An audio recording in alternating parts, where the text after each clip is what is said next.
The first warning wasn't an angry email or a tense boardroom meeting, it was the sight of a complete stranger lounging behind my executive desk as if the office had been handed to him overnight.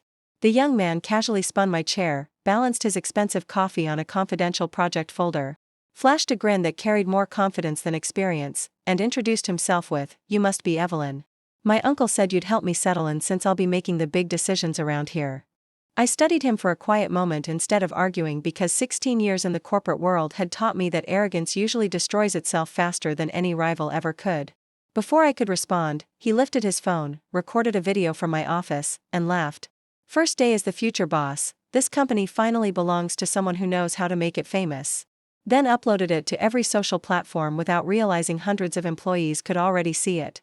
Most people expected me to explode, but I simply smiled, collected my notebook, and walked toward the legal archives while the office buzzed with whispers about the chairman's ambitious nephew.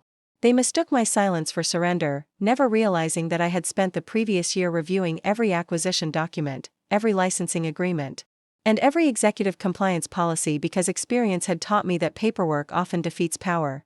Inside the legal department, I quietly printed one confidential agreement that almost nobody remembered signing during months of negotiations, highlighted a specific section in bright yellow, and attached screenshots of the nephew's public video complete with timestamps and company branding visible in the background. My email contained only a single sentence: "Please review the attached evidence regarding potential executive compliance violations before the acquisition committee reaches its final decision." I packed only a few personal belongings from my office, a framed photograph of my late father, a leather notebook filled with engineering sketches, and the ceramic mug that had survived hundreds of exhausting meetings, before leaving the building without attracting attention. Employees waved politely as I walked through the lobby, assuming I was heading home early, while I quietly wondered how many of them realized that the software keeping every warehouse, shipment, and customer account connected had been designed almost entirely by me. Rather than driving home immediately, I stopped at a private consulting office registered under my own company years earlier when I first noticed executives taking credit for the work of technical employees.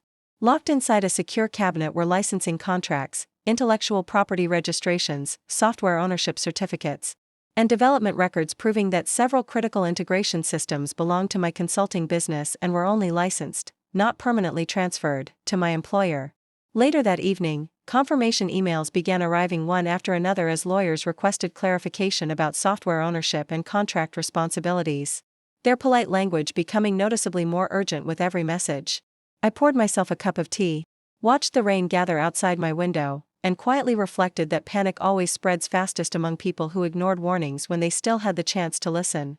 The acquiring company's legal advisors reacted immediately after reviewing the evidence, recognizing that the public video suggested executive authority had been falsely represented during an active merger process. Internal meetings were canceled within hours, compliance teams demanded written explanations from senior management, and investors who had celebrated the upcoming acquisition only days earlier suddenly began asking difficult questions that no executive could answer confidently.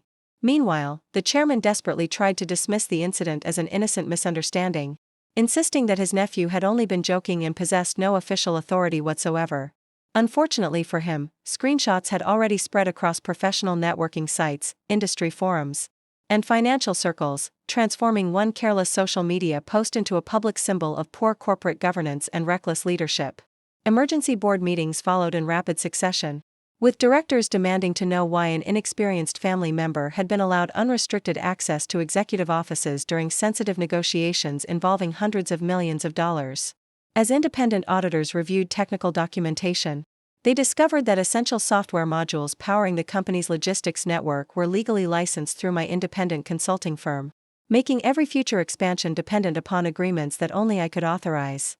The atmosphere inside headquarters changed almost overnight as suppliers delayed negotiations, business partners requested additional guarantees, and longtime clients quietly questioned whether the organization could still deliver on its promises. Employees who had once ignored my quiet contributions now realized that the stability of the company's operations had depended less on flashy executives and far more on careful planning carried out behind the scenes. Eventually, the board contacted me with a respectful invitation to discuss possible solutions, acknowledging that rebuilding trust required more than public apologies and optimistic speeches. During our virtual meeting, I calmly explained, "Partnership is built on accountability, not family connections." Before presenting a completely new proposal that prioritized transparency, technical excellence, and equal decision-making authority for future leadership. The acquiring corporation accepted the revised structure because they valued reliable systems and ethical leadership far more than impressive titles or personal relationships. Within weeks, new executives were appointed, governance policies were strengthened, independent oversight committees were established, and the organization slowly regained the confidence of clients, investors, and employees alike. As for the chairman's nephew, his brief attempt at instant leadership became a cautionary tale discussed in business seminars about professionalism, reputation, and corporate responsibility. I never celebrated anyone's downfall because genuine success is not measured by defeating others, it is measured by quietly building something valuable that remains standing long after arrogance has collapsed under its own weight. Months later, I stood inside a modern innovation center mentoring young engineers who cared more about solving problems than collecting titles. And watching their enthusiasm reminded me that integrity, patience, and preparation will always outlast shortcuts and favoritism. Please subscribe to our channel and share this video with your friends and family. We create entertaining and inspiring stories for our viewers. And your support helps us continue making great content for you.